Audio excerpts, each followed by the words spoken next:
За өнөөдрийн унших өгүүллэг бол амьдралын үн цэн гээд сургамжтай хөрх өгүүллэг байгаа. Нэгэн алдартай уран илтгэгч 200 хүн цугласан том танхимд илтгэлээ тавьж байна. Гэтэл тэрээр гинэт $20 дэвсгэрт гаргаж ирээд хэн нэгэн үүнийг авахыг хүсэж байгаа эсхийг асуухад хүмүүс бүгд гараа өргөв. Илтгэгч энэ мөнгийг та нарын хэн нэгэнд өгөх болно. Харин тэгхийн өмнө нэг зүйлийг хийх хэрэгтэй гэж хэлээд нөгөө $20 нугалж үрчийлгэн базаж байснаа дахиад л авахыг хүсэж байгаа эсхийг асуухад хүмүүсийн гар мөн л өргөөтэй байлаа.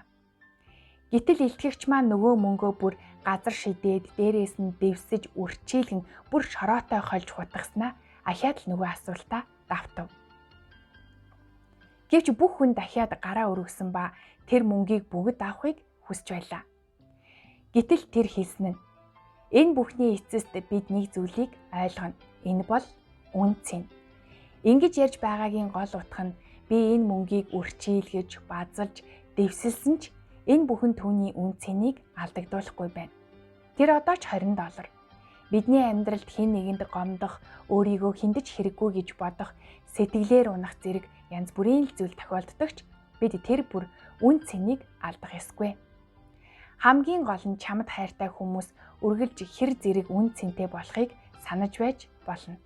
Амьдралын үн цэн гэдэг бол бидний юу хийсэн, хэнийг таньдаг зэргээр хэмжигдэхгүй, харин бидний хэн болохыг тодорхойлдог. Үүнийг хизээч мартаж болохгүй гэж хэлв.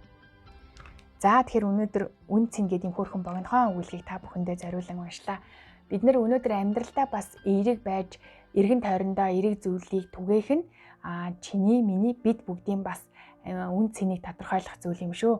Ингээд бүгдээрээ ахаад удахгүй нэгэн шинэхэн өгүүлгээрээ уулзах болно. Тэр болтол түр баяртай.